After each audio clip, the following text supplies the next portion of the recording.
Hello everyone, welcome to my channel. आज की इस वीडियो में हम देखेंगे कि जो प्रोग्राम हम लिखते हैं उसको हम कैसे सेव करते हैं एंड कुछ फोल्डर्स कैसे हम क्रिएट करते हैं। ठीक है, तो प्रीवियस वीडियो में वो वीडियो आप देख के आइएगा एंड इस वीडियो को भी लाइक करना एंड चैनल को सब्सक्राइब करो एंड देन हमें फॉलो करते रहो। तो ठीक है, अब देखो, अब आपको मैंने बताया था कि यहाँ पे ऐसा पूरा खाली दिखे वर्क एरिया, इसको वर्क एरिया बोलते हैं। तो हम इसमें सैस प्रोग्रामिंग का जो विंडो है वो कैसे लाए। सिंपल, आपको F4 प्रेस करना है कीबोर्ड पे। ठीक है, ये देखो, ये प्रोग्राम विंडो यहाँ पे आ जाता है। ठीक है, अभी मैंने कल बताया था कि इस वाइड पेज को हम बोलते हैं editor window. And editor window किस लिए होता है? कोड राइट करने के लिए। फॉर एग्जाम्पल, आपने कुछ राइट किया कोड, करता हूँ XYZ एंड ऑल। यहाँ पे तो जनरली कोड राइट किए जाते हैं, बट आपको समझने के लिए कि हम कैसे स्क्रिप्ट को सेव करते हैं। ठीक है, आपको इस कोई भी प्रोग्राम अगर आपने लिखा होगा इस विंडो में, अगर उसको सेव करना है तो सिंपल इस आइकन पे आना है। ठीक है, इसको सेव का आइकन बोलते हैं। सेव प्रोग्राम करेंगे, क्लिक करेंगे उस पर। ठीक है, और यहाँ से लोकेशन चॉइस कर लेंगे। अभी हमारे पास बाय डिफॉल्ट जो फोल्डर प्रोवाइड किया है सैस ने वही है। अभी के लिए इसमें ही कुछ हम इस फाइल को हम सेव कर लेते हैं। ठीक है, अभी मैं इसका नेम देता हूँ, नेम देंगे डिलाइट। चैनल का नाम है भाई, प्लीज लाइक एंड सब्सक्राइब।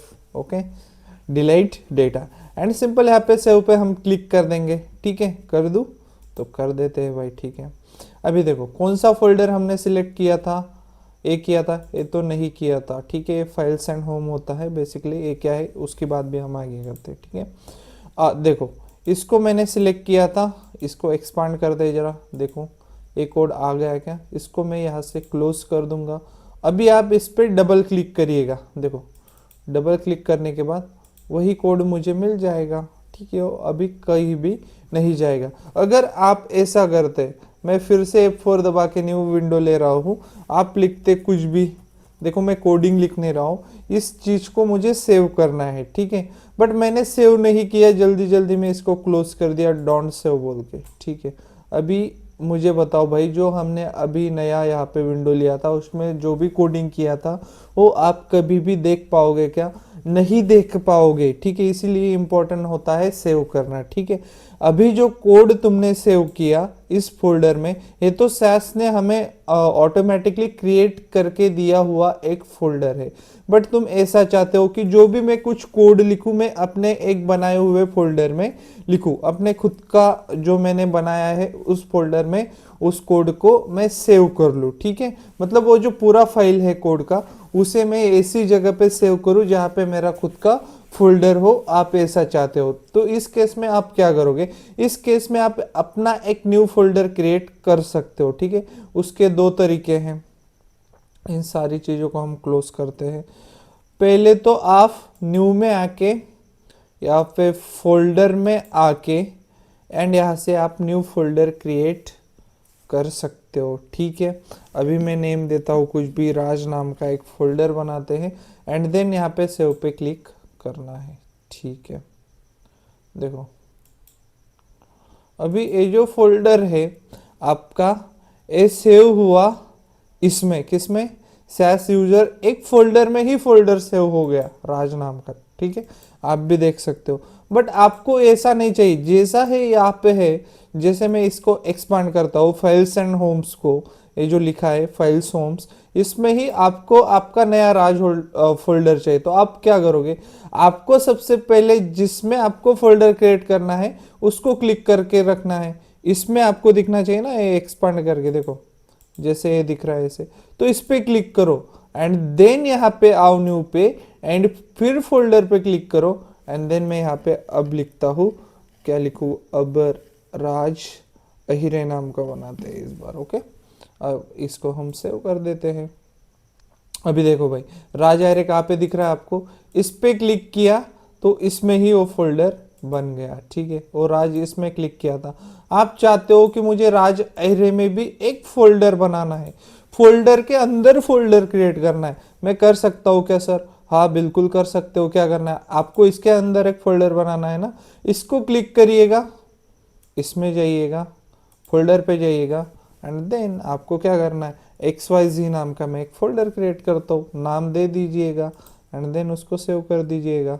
ठीक है, ये देखो इसके अंदर एक फोल्डर हो गया। लेकिन ऐसी चीज़ों की ज़रूरत बहुत ही कम पड़ती है हमें। ठीक है, मेनली हम इसके अंदर ही सारे एक एक करके फोल्डर्स बनाएंगे। ठीक है, अब हम देख लेते हैं कि ये जो हमने नया फोल्डर बनाया, ठीक है, इसको हम कैसे डिलीट कर सकते हैं। ठीक है, अब इस फोल्डर को मुझे डिलीट करना है तो मैं क्या करूँगा, इस पे क्लिक करूँगा एंड देन यहाँ पे जो डिलीट आइकन है इस पे क्लिक करूँगा।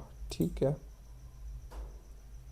ये देखो, you cannot delete the selected folder because it is not empty. Okay, जो फोल्डर तुम डिलीट करना चाहते हो मेरे भाई वो एम्प्टी होना जरूरी है। ठीक है, इसको पहले हमें एम्प्टी करना होगा। अगर आप भी अब समझ सकते हो, इसको एम्प्टी करना मतलब इसमें जब हम एक्सपांड करेंगे तो इसमें कुछ भी नहीं होना चाहिए। ठीक है, सिंपल मैं इसको क्लिक करूँगा, इसके अंदर क्या है XYZ, फिर इसको यहाँ से डिलीट करूँगा। ओके, फिर हम इस राज एरे को यहाँ से फिर से डिलीट कर सकते हैं। ठीक है, और फिर अब आप ऐसा चाहते हो कि इसको भी डिलीट करना। ठीक है, देखो वही आपको मैसेज पॉपअप हो जाएगा। देखो क्योंकि क्या है, जो पीछे देखा वही delete the selected folder because it is not empty, जो तुमने सिलेक्ट किया है वो एम्प्टी नहीं है। मैं इसको डिलीट कर देता हूँ। ठीक है, आपके मन में फिर भी एक क्वेश्चन रहेगा, सर यहाँ पे तो 2 फाइल्स है यहाँ पे अभी। ये देखो ये मैंने पहले करके रखी होगी यार, ये जो सेव की है वो।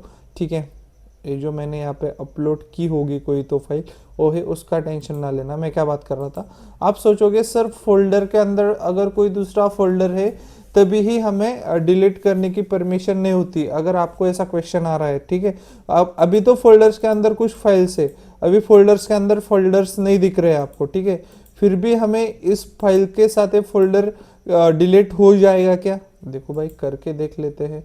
डिलीट, देखो नहीं, जो फोल्डर तुम डिलीट करना चाहते हो वो पूरा एम्प्टी होना चाहिए। पहले इनको दोनों को, इन दोनों को एक साथ कैसे सिलेक्ट करेंगे, पहले एक को सिलेक्ट किया फिर शिफ्ट दबा के अगला सिलेक्ट करना। ठीक है, फिर इन दोनों को डिलीट करो पहले, जिस फोल्डर में जो भी है उसको।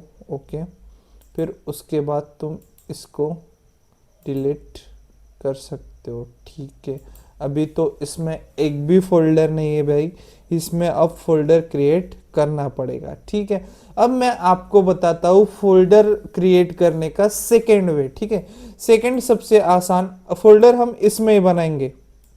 देखो मैं कहाँ पे हूँ, फाइल्स एंड होम्स वाला ये जो दिख रहा है आपको, यहाँ पे लिखा है फाइल्स एंड ब्रैकेट में होम्स, यहाँ पे आपको आना है, यहाँ पे आके राइट क्लिक करना है। सेकेंड वे फोल्डर क्रिएट करने का, याद रखिएगा मैं क्या बोल रहा हूँ, फोल्डर क्रिएट करने का सेकेंड वे। ठीक है, इस पे क्लिक करूंगा फिर राइट क्लिक करूंगा फिर हम न्यू में जाएंगे। ठीक है, वही सारे जो यहाँ पे ऑप्शन खुल रहे थे अब वो राइट क्लिक करके यहाँ पे खुलने लग गए। ठीक है, अभी हम क्या करेंगे, अभी फोल्डर में जाएंगे। अगर फोल्डर क्रिएट करना है तो फोल्डर वाला ऑप्शन ही हम चॉइस करेंगे। ठीक है, वहाँ भी वही कर रहे थे हम। ठीक है, अब फोल्डर पे क्लिक करेंगे एंड देन यहाँ पे हम नेम देंगे। क्या नेम देना है, कुछ भी दे सकते हो। फॉर एग्जाम्पल हम देते हैं यहाँ पे शुभम, एक शुभम नाम का फोल्डर हम क्रिएट करेंगे एंड देन यहाँ से सेव कर देंगे। ठीक है, तो देखो इसमें अब शुभम नाम का एक फोल्डर दिख रहा है। ठीक है, आप चाहते हो कि एक और प्रोजेक्ट नाम का मुझे फोल्डर क्रिएट करना है तो कुछ बात नहीं, कर लो क्रिएट। ठीक है, न्यू में जाओ, सेकेंड वे से ऐसे करते हैं, फोल्डर करो प्रोजेक्ट नाम का, कर लिया भाई प्रोजेक्ट नाम का फोल्डर भी क्रिएट। ठीक है, अभी इसको मैं क्लोज कर देता हूँ। ठीक है, अभी आपकी विश है कि मैं कुछ कोड लिखूँ, एक कोड में लिखता हूँ। ठीक है, data class okay set help dot class and then इसको कर ओके, इसको कर लिया रन। ठीक है, अब इसको रन करके हम एक नया विंडो यहाँ पे दिख रहे हैं। ठीक है, प्रीवियस वीडियो में यहाँ तक ही देखा था ना, रिजल्ट तक देखो, आउटपुट डेटा। जब भी तुम कोड राइट करते हो, खास करके डेटा स्टेप, इसको डेटा स्टेप से बोलते हैं, जो डेटा से स्टार्ट होता है एंड रन पे खत्म होता है, इसको डेटा स्टेप बोलते हो। ठीक है, इसको जब तुम रन करते हो तो एक नया विंडो यहाँ पे ओपन हो जाता है, इसको बोलते हैं हम आउटपुट डेटा विंडो। ओके, इसमें जो तुम्हारा डेटा सेट है, प्रोग्राम रन होके जो डेटा सेट आता है वो डेटा सेट तुम यहाँ पे देख सकते हो। अभी तक इतना ही आपको रिमाइंड रखना है। ठीक है, अभी हम चलते हैं फिर कोड में।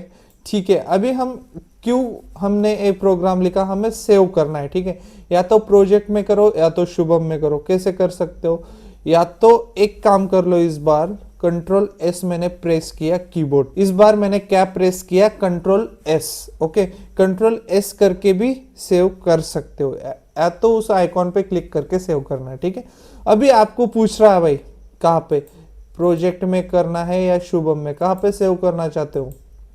इसमें नहीं करना, आपको हर बार आपका जो भी डेटा है ये फाइल्स एंड होम में ही सेव करना है आपको। ठीक है, वो क्यों करना है आगे चल के तुम्हें सब कुछ अंडरस्टैंड हो जाएगा, उसका टेंशन मत लो। अभी तक इतना ही रिमाइंड रखो कि फाइल्स एंड होम में ही जो कुछ सेव करोगे वो सारा यहाँ पे ही करोगे। ठीक है, तो यहाँ पे तुम सेव करना चाहते हो, प्रोजेक्ट में करना चाहते हो या शुभम में, तुम्हारी चॉइस है। मैं करना चाहता हूँ प्रोजेक्ट में, तो प्रोजेक्ट में कर देता हूँ। क्या नेम देना चाहता हूँ, मैं देना चाहता हूँ राज मेरी फाइल को। ठीक है, उसको कर देते हैं भाई सेव। ठीक है, अब देखो प्रोजेक्ट में, अब इसको यहाँ से क्लोज कर दो। कभी भी जाके तुम इसको डबल क्लिक करके ओपन कर सकते हो, या तो इसका भी सेकेंड वे है भाई, डबल क्लिक करके अगर नहीं करना है तो सिंपल क्या करना है आपको, लेफ्ट क्लिक इस पे दबा के रखना है। क्या, ध्यान से देखो, इस पे आए एक बार क्लिक कर देना, ऐसा हाईलाइट हो जाए तब, और इस पे लेफ्ट क्लिक करके रखना और यहाँ से ड्रैग कर देना, और यहाँ पे जो ग्रीन आ गया तो यहाँ पे ड्रॉप कर देना। देखो ये जो प्रोग्राम सेव किया था वो खुल गया। ठीक है फ्रेंड्स, इस वीडियो में हमने देखा कि जो सैस का हम कोड लिखते हैं या स्टेटमेंट लिखते हैं वो हम कैसे सेव करते हैं और फोल्डर कैसे क्रिएट करते हैं। ठीक है, तो नेक्स्ट वीडियो में हम कुछ और देखेंगे, कुछ और एक्सप्लोर करेंगे। बने रहिए इस सीरीज में हमारे साथ। डिलाइट डेटा टीम आपके लिए हमेशा खड़ी। एंड देन फ्रेंड्स, एक बार और कहूँगा, चैनल को सब्सक्राइब करना है, ये सीरीज बहुत ही अच्छी होने वाली है। ठीक है, थैंक्स फॉर वॉचिंग फ्रेंड्स।